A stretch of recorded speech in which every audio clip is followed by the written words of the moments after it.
Everyone is trying to hack the Etsy algorithm, but here's what really works. And if you think you need to go viral on social media or spend thousands paying for Etsy ads, it's neither of those. I've been able to make over $26,000 selling digital products on Etsy as a homeschooling stay-at-home mom without paying for ads and without posting on social media because I figured out what really makes sales. And I've also been able to do this with less than 50 digital products in my Etsy shop, and I only work about 5 hours a week while my kids are sleeping. So here's where most people get stuck, and then I'm going to show you what to do instead. Most people fail on Etsy because they list a product that they want to list, and then they just sit back and hope for a sale. I don't know about you, but my family has debt to pay off and vacations to take, so I can't rely on hope. Here's what you want to do instead. Start with listing niche-specific products. Whenever I see your product on Etsy, I should instantly know that it's for me. Anytime a customer thinks, this is nice, but I don't know if it'll work for me because blank, you've lost the sale because your product is too general. They could think, this is nice, but I don't know if it'll work for me because I have ADHD.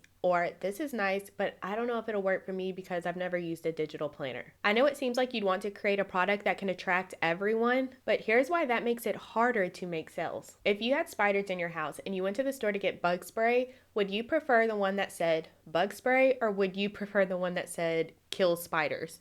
Most of us are going to choose the one that says kill spiders because we have a spider problem. That's what you want to happen for your customers. They should instantly be able to look at your product and know that it is for them because it is calling out their specific problem. And another reason you'd want to stick with niche specific products in the beginning is because they have lower competition. So this is eRank, and this is one of the SEO tools that I use to help me find digital product ideas that have a high search volume and low competition. So you can see here I have in budget planner. Although it does have great searches, so the search bar is green, the competition is red, meaning that it is too competitive. What we want to do, instead of just making a general budget planner, we want to niche this down. So whenever I scroll through here, I am looking for anything that has more than 300 searches, less than 20,000 competition, and preferably we want it to be all green across. So we want all of these bars to be green, like something like this. So this is a Remarkable 2 planner. So you could make a budget planner for the Remarkable 2. Or if we keep scrolling, so this one's fine. Again, it's a Remarkable planner. So that's obviously a good niche down product idea. We can see here, Digital Planner 2025. Those are doing really well. They're all green across, so that means that they have a high search volume and low competition. But then the one that I really want you to see is this one. So if you wanted to make a budget planner, one way to niche it down would be to make it for Google Sheets. So instead of just having a general budget planner, you could have a budget planner for Google Sheets. Creating a general product versus creating a niche specific product is like your customer walking into a supermarket. There are many aisles for them to walk down to find the product that they're looking for. Now compare that to your customer walking into a mom and pop shop or like a boutique, where there's only a handful of aisles, or there may not be any aisles at all. There's just a few products here and there. That is how we want our customer to feel. We don't want them to be walking into a supermarket where they can't find our product because there's so much competition. We want them walking into the smaller store where they can easily find our product because there's way less competition. And that's the goal on Etsy, is to stand out so people can find your product and buy it. And a lot of people complain about how competitive Etsy is, but that's actually a good thing because we're able to see what the people are searching for and we're able to see what the people are buying. Therefore, we can either make a version of that product that is different or better. So Etsy is already giving us the blueprint to what is working. We just have to put our own spin on it. And here's an important note for people who are wondering about niching on Etsy. So they wonder if you need a niche to make sales on Etsy. You do not need to niche your entire Etsy shop. You can just niche your products and your categories. So you could have a category on your shop for digital planners. You could have a category on your shop for birthday invitations. You can have a category in your shop for printable games. So you don't have to stick to one type of product, because this is what I see people doing. They'll go onto Etsy with this specific niche in mind and they make all of these products, but they're not getting sales because people aren't buying that product. And so having a niche does not guarantee sales. I think it's better to go in and experiment with different types of products to see what people actually want to buy. And once you start getting some best-selling products, then you can just make more of that. And if you want to know my step-by-step process of how I find digital product ideas that will stand out, make sure you join us inside of the sales sprint, where I give you all of my sales strategies so that you aren't fumbling around and guessing what works on Etsy. You know exactly what to do to make money. Now that you know to focus on niche specific products, let me tell you one super common mistake to avoid. A lot of people will find a best-selling product and just copy that product. We do not want to do that. What you want to do is find a best-selling product and figure out how to make it better or different. And here's one way you can do that. So here I am over on Etsy, and I've just typed in template wedding, or you could do like wedding template, whatever type of product it is that you want to create. You're going to type it up here in the search bar, and you're going to scroll down and you want to find a best-selling product.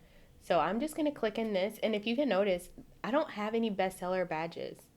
So that is maybe something new Etsy's testing out. But there's usually badges up here that say bestseller or popular now. So as I'm recording this, there are no bestseller or popular now badges. But I'm going to just click in one and see if it says bestseller. Okay, here we go, bestseller. And here's what bestseller means, is that this item has had a high sales volume over the past 6 months. So this is a popular item. And if you wanted to make a wedding day binder like this, I would scroll down to the reviews, and I would try to find reviews that are like 3 stars and below. And that way you can see what people are complaining about. And so like this one here, it says it was described and meets your expectations, didn't provide everything I needed for the wedding day, and I had to add quite a bit. That doesn't really give us much information because we don't know what they wanted or what they had to add. And so I would just scroll back up here, sort by, and it says suggested, and you can do lowest rating. We would just look through here and see. So I find this to be confusing to use. I wish it had an option to be downloaded onto GoodNotes. There we go. So now you can make sure that you include the option of your product to be used on GoodNotes, and make sure you put that in your listing photos that they can use it in GoodNotes. And so here we go. Not a fan of the layout and template. Extremely hard to use. So see, these are the types of reviews we want to see, and we want to make sure that we are addressing these issues with our product so that our product will stand out. So instead of just creating a product that's exactly the same, you want to go through these reviews and see how you can make your product different and better than the competition. That brings us to the next big thing you need to know if you want to stand out on Etsy, and that is your listing photos should immediately tell me the value I will get if I buy your product. So if you have no idea what a listing photo is, let's hop back over to Etsy so I can show you. So to find listing photos, you would just type something in the Etsy search bar, whatever you're looking for.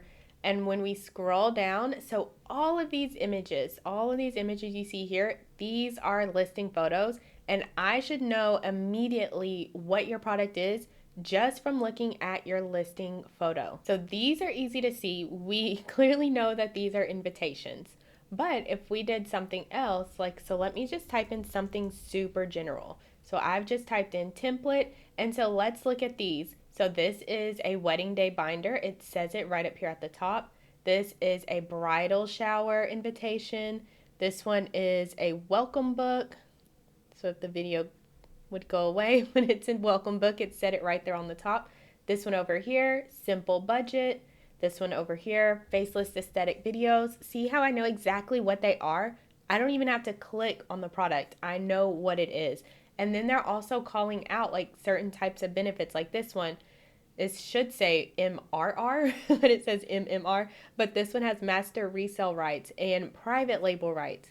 And so that means that I'm able to buy this product and resell it. So these are listing photos, and they are super important because if I don't click on your listing photo, then I'm not going to buy your product. So we want people to click on our listing photo. And the very first listing photo is called your thumbnail listing photo. And there are typically 3 things you're going to want to include on that listing photo thumbnail so we know exactly what your product is. The first thing you want to include is what the product is. So how that one said simple budget. You want to make sure we know what the product is without ever even having to click on it. The second thing we want to know is any type of key features that lets me know this product is for me. So for that simple budget, we could put Google Sheets or Excel on there so people know that they can use the budget with Google Sheets or Excel. And so that's something they know. So if they're looking for a Google Sheets budget, then they automatically know mine is for them because I have it right there on the very first listing photo. And the third thing that I see newbies doing all the time that they skip on their listing photo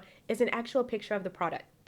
Like, I want to know what the product looks like. I want to know what I'm going to get. So show me the product. Every single image should have the product on it. I want to know what I am going to get. Don't just tell me a bunch of different things about the product. Show me what it looks like. Show me how I'm going to use it. So make sure you are actually showing the product and not just telling us a bunch of information. Show us. So do not skip over your listing photos, because if no one is clicking them, no one is going to buy your product. So you need to take your time with your listing photos. And then that brings us to the third way to stand out on Etsy, and that is going to be to include a bonus or give away something for free. And that is instantly going to set you apart from the competition, because people love deals. We love getting something for free. And so if you can offer them something for free with their purchase, you are going to make more sales than the competition.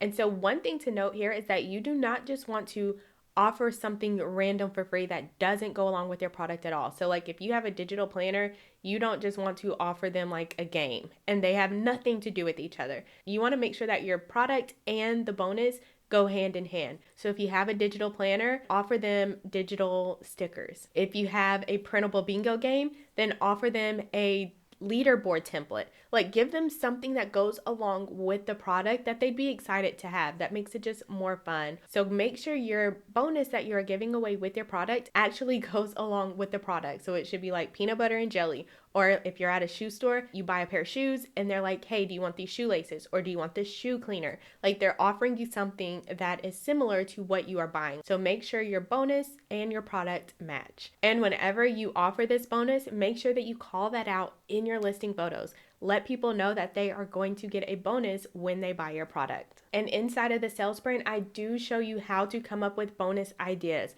So if you are interested in the ways that I come up with bonus ideas so that I can skyrocket my sales on Etsy, make sure you join us in the sales sprint so that you can get all of my sales strategies. If you only take one thing away from this video, please let it be that you cannot just go on Etsy and copy what's already on there and hope to make sales. We don't want hope to be our strategy. We want to know how to make sales on Etsy, and that is by either making your product better or making it different. And if you can do both of those things, make your product better and different, you are going to make sales. If you have no idea how to make your product better or different, you need to be in the sales sprint, because that's exactly what I show you how to do. And just know that you can make thousands per month on Etsy without having to have hundreds of digital products in your shop. If you are strategic with the types of products you list, you can make a lot of money with a handful of products. And like I said before, one of the most common reasons I see people not making sales on Etsy is because their listing photos just are not hitting the mark. People are scrolling right past them, therefore they aren't able to make any sales. If you want to avoid that problem, make sure you watch this video next, where I go over the most common listing photo mistakes and I show you how to fix them so your listing photos can stand out and get clicked.